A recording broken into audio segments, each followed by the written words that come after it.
Welcome to our channel. Today discussing about the subject name Telugu methodology. Telugu మెథడాలజీలో one of the most important topic అయినటువంటి బోధనా పద్ధతులు అనే topic సంబంధించి మనం కంటిన్యూస్గా వీడియోస్ అయితే చేసుకుంటున్నాం. ఎవరైతే మన ఛానల్ని ఫస్ట్ టైం చూస్తున్నారో లైక్ చేయండి, షేర్ చేయండి, తప్పకుండా సబ్స్క్రైబ్ అయితే చేయండి. ఇది వచ్చేసి మనకు వ్యాసానికి సంబంధించి పార్ట్ 2 వీడియో అండి.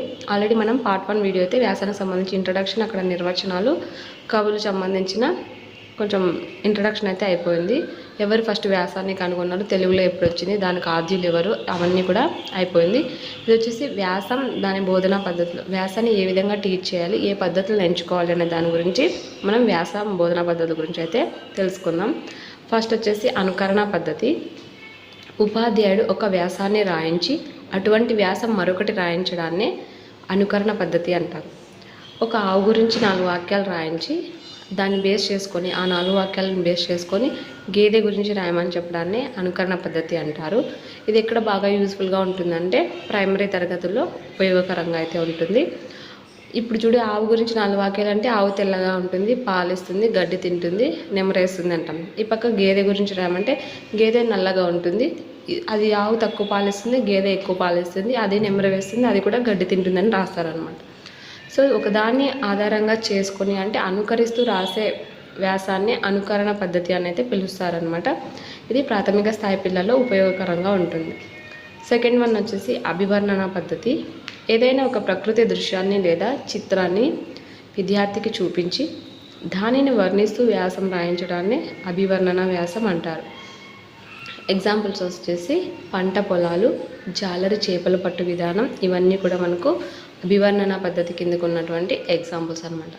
ఈ అభివర్ణన పద్ధతిలో పిల్లలు అభివృద్ధి చెందే లక్షణం ఏంటంటే ఊహాత్మకత అనే లక్షణం బాగా డెవలప్ అవుతుందన్నమాట. అవి వర్ణిస్తుంటారు కదా, వాళ్ళ కళ్ళ ముందు లేని అంశాలను సైతం వర్ణించగలుగుతారు. కాబట్టి వీళ్ళలో ఊహాత్మకత శైలి అనేది ఎక్కువగా పెరుగుతుందన్నమాట. అంటే ఇప్పుడు ఒక విద్యార్థి చిత్రాన్ని చూడడం, ఒక ప్రకృతి దృశ్యాన్ని చూసిన అంశాన్ని ఇంకొంచెం ఎక్స్టెన్షన్ చేసి వర్ణిస్తూ రాస్తారు కదా, సో అక్కడ అనేది వాళ్ళకి ఊహాత్మకత శక్తి అనేది పెరుగుతుందన్నమాట. థర్డ్ వన్ వచ్చేసి మనకు ప్రయత్న పద్ధతి. విద్యార్థులే స్వయంగా ఒక అంశాన్ని ఎంపిక చేసుకొని దానిపైన వ్యాసం రాయటాన్నే ప్రయత్న పద్ధతి అనేది పిలుస్తారు. దీనినే ప్రయత్న కాల పద్ధతి అని కూడా పిలుస్తారనమాట. ఇది ప్రాథమిక స్థాయి విద్యార్థులకు ఉపయోగపడుతుంది. ఎందుకంటే పిల్లలే వ్యాసాన్ని ఎంపిక చేసుకొని, దానిపై ఒక అంశాన్ని ఎంపిక చేసుకొని వ్యాసాన్ని రాయడం అంటే ఆ చిన్న వయసులో జరగదు. సో ఇది ప్రైమరీ స్టేజ్ వాళ్ళకి అంత ఉపయోగకరంగా ఉండదు, మాధ్యమిక ఉన్నత స్థాయి వాళ్ళకు ఉపయోగకరంగా ఉంటుంది. ఈ ప్రయత్న పద్ధతి అనేది వ్యాస బోధనలోనే ఉత్తమమైన పద్ధతి. ఇది మోస్ట్ ఇంపార్టెంట్ అనమాట. వ్యాసం బోధనలో ఉత్తమమైన పద్ధతి ఏదంటే ప్రయోగ పద్ధతి అనమాట. దీన్నే ప్రయత్న పద్ధతి అని కూడా పిలుస్తారు. ఫోర్త్ వన్ అయినటువంటి చర్చా పద్ధతి చూసినట్లయితే, విద్యార్థులు రాయవలసిన వ్యాసాన్ని ఫస్ట్ చర్చించి ప్రశ్నోత్తర రూపంలో విషయాన్ని కులంకుషంగా తెలియజేసి ముఖ్యాంశాలను గుర్తింపజేసి విద్యార్థుల్లో వ్యాసరచన చేయమని చెప్పడమే చర్చా పద్ధతి. చర్చా పద్ధతి పేరులోనే చర్చ ద్వారా వ్యాసాన్ని రచించేలా చేయడం అని. నెక్స్ట్ వచ్చేసి సన్నివేశ పద్ధతి. కొన్ని సన్నివేశాలను మౌఖికంగా కానీ చిత్ర రూపంలో కానీ చూపించి రాయించడమే సన్నివేశ పద్ధతి. కొన్ని పండుగల్లో జరిగిన సన్నివేషన్స్ కానీ, ఎక్కడన్నా సర్కస్లో చూసినటువంటి సన్నివేశాలు కానీ, సినిమాల్లో చూసినటువంటి సన్నివేశాలు కానీ, వాళ్ళకి కొంచెం అనుభవం ఉంటుంది, చూసింటారు కాబట్టి ఆ అంశాలనే రాయమని చెప్తారనమాట. అలా రాయమని చెప్పే పద్ధతే సన్నివేశ పద్ధతి. నెక్స్ట్ వచ్చేసి ప్రకల్పన పద్ధతి లేదా ప్రాజెక్ట్ పద్ధతి. ఇది వచ్చేసి ఈ ప్రాజెక్ట్ పద్ధతిని దేని ఆధారంగా బేస్ చేసుకుంటారంటే పాఠ్యాంశానికి అనుబంధంగా ఉండే అంశాన్ని ఎంపిక చేసుకొని దాని గురించి వివరిస్తూ రాయించడమే ప్రకల్పన పద్ధతి లేదా ప్రాజెక్ట్ పద్ధతి అంటారు. ఎగ్జాంపుల్స్ వచ్చేసి జానపదుని జాబు అనే పాఠం ఆధారంగా రైతుల కష్టాలను వివరిస్తూ వ్యాసం రాయమనటం ప్రకల్పన పద్ధతి లేదా ప్రాజెక్ట్ పద్ధతి. ఈ పద్ధతి ఎక్కడ ఉపయోగకరం అంటే ప్రైమరీ కాదు, ఉన్నత స్థాయిలో మాత్రమే ఉపయోగకరంగా ఉంటుంది. ప్రైమరీ స్టేజ్లో ప్రాజెక్ట్ పద్ధతికి అంత ఉపయోగకరంగా ఉండదన్నమాట. నెక్స్ట్ వచ్చేసి మనం ప్రశంసా పద్ధతిని చూసినట్లయితే, ఉపాధ్యాయుడు బోధించిన పాఠ్య విషయం ఆ విషయానికి సంబంధించిన రచయిత గురించి పాఠ్యాంశంలోని విషయాన్ని మరియు ఆ రచయితను ఇద్దరిని ప్రశంసిస్తూ రాసే వ్యాసమే ప్రశంసా వ్యాసంగా చెప్పొచ్చు అనమాట. చర్చా పద్ధతి అంటే చర్చించి అందులో ఉన్న అంశాన్ని కులంకుషంగా తెలుసుకొని అక్కడ ఉన్న ముఖ్యాంశాలను గుర్తించి వ్యాసరచన చేస్తే దాన్ని చర్చా పద్ధతి అని అయితే చెప్పుకుంటాం.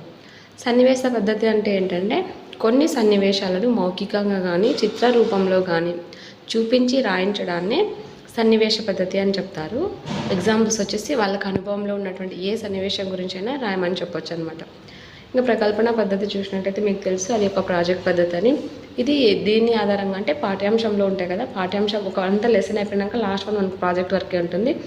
దాన్ని బేస్ చేసుకొని ఒక ప్రాజెక్ట్ అయితే ఉంటుంది. దాని ఆధారంగా వాళ్ళు ప్రాజెక్ట్ అయితే చేయాల్సి ఉంటుంది అనమాట. పాఠ్యాంశానికి అనుబంధంగా ఉండే అంశాన్ని ఎంపిక చేసుకొని దాని గురించి వివరిస్తూ రాయించడాన్ని ప్రాజెక్ట్ పద్ధతి అంటారు. ఇది ప్రాథమిక స్థాయిలో అంత అనువైన పద్ధతి అయితే కాదు, ప్రాజెక్ట్ పద్ధతి. నెక్స్ట్ వచ్చేసి ప్రశంసా పద్ధతి. ఉపాధ్యాయుడు బోధించిన పాఠ్య విషయాన్ని లేదా ఆ పాఠ్య విషయ రచయిత గురించి పాఠ్యాంశంలోని విషయాన్ని సైతం ప్రశంసిస్తూ వ్యాసాన్ని రాయడమే ప్రశంసా పద్ధతి అన్నమాట. ప్రశంసా పద్ధతిలో ఏంటంటే రచయిత యొక్క గొప్పదనాన్ని, ఆ కవిత్వంలో ఉన్నటువంటి ఆనందానుభూతి రసానుభూతిని గుర్తించి ఆ యొక్క కవిని ప్రశంసించే విధానాన్ని ప్రశంసా పద్ధతి అని అయితే పిలుస్తారనమాట.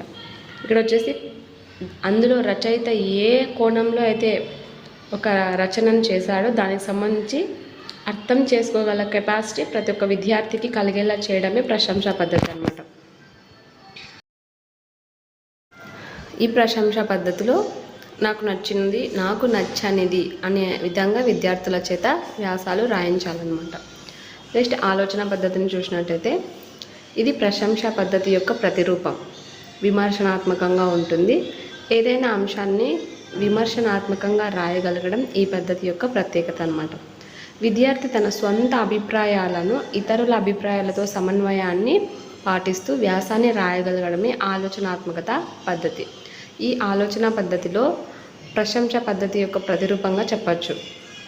విమర్శనాత్మకంగా ఉంటుంది. ఏదైనా ఒక అంశాన్ని విమర్శనాత్మకంగా రాయగలగడం ఈ పద్ధతి యొక్క ప్రత్యేకత.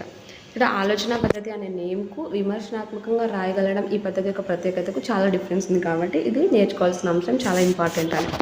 విద్యార్థి తన సొంత అభిప్రాయాలను ఇతరుల అభిప్రాయాలతో సమన్వయం చేస్తూ తన అభిప్రాయాలను ఇతరుల యొక్క అభిప్రాయాలను సమన్వయం చేస్తూ వ్యాసాన్ని రాయగలగడమే ఆలోచనాత్మకత పద్ధతి అన్నమాట. నెక్స్ట్ వచ్చేసి వ్యాస బోధనలో వ్యాసాన్ని మనం బోధించేటప్పుడు పాటించాల్సిన సోపాన క్రమం చూసినట్టయితే ఏ బోధన పద్ధతిలోనే ఈ 4 సోపానాలు అయితే ఉంటాయి. ఒకటి వచ్చేసి ప్రవేశం, 2 వచ్చేసి ప్రదర్శన, 3 వచ్చేసి పునర్విమర్శ, 4 వచ్చేసి గైహ్యం, ఇంటి పని లేదా హోంవర్క్ అనమాట. ప్రవేశంలో వచ్చేసి మళ్ళీ 3 ఉపసోపానాలు ఉంటాయి. ఫస్ట్ వన్ వచ్చేసి పూర్వజ్ఞాన పరిశీలన, సెకండ్ వన్ వచ్చేసి ఉన్ముఖీకరణం, థర్డ్ వచ్చేసి శీర్షిక ప్రకటన. దీని తర్వాత ప్రదర్శనలో చూసినట్టయితే విషయ వర్గీకరణ. విషయాన్ని ఏ పద్ధతి ద్వారా వర్గీకరిస్తారు అంటే ప్రశ్నోత్తర పద్ధతి ద్వారా విషయ వర్గీకరణ అయితే జరుగుతుంది. నెక్స్ట్ వచ్చేసి విషయ విశ్లేషణ. విషయాన్ని విశ్లేషించడం ఏ పద్ధతి ద్వారా సాధ్యమవుతుంది అంటే చర్చా పద్ధతి ద్వారా సాధ్యమవుతుంది. వ్యాసరచన ఎవరు చేయాలి అంటే విద్యార్థులతో వ్యాసరచన చేయించాలి. వ్యాసాన్ని పఠించడం ఎవరితో చేయించాలంటే విద్యార్థులతో చేయించాలి. దోషాన్ని సవరించడం విద్యార్థులు చేయాలా ఉపాధ్యాయులు చేయాలా అంటే ఉపాధ్యాయులచే చేయించాలి దోష సవరణ. నెక్స్ట్ వచ్చేసి పునర్విమర్శ, గైహికం. ఈ 4 కూడా మనకు వ్యాస బోధన యొక్క సోపాన క్రమాలు.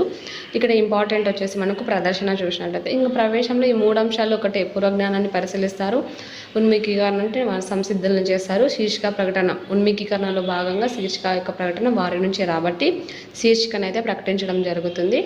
నెక్స్ట్ ఈ ప్రదర్శనలో ఇంపార్టెంట్ అంటే ఇక్కడ ఐఎంపీ అని రాశాం కదా, ఇక్కడ ఏమంటే విషయాన్ని వర్గీకరణ అనేది ఏ పద్ధతి ద్వారా చేస్తారు మరియు విషయ విశ్లేషణ అనేది ఏ పద్ధతి ద్వారా చేస్తారంటే విషయ వర్గీకరణ వచ్చేసి మనకు ప్రశ్నోత్తర పద్ధతి ద్వారా చేయడం జరుగుతుంది.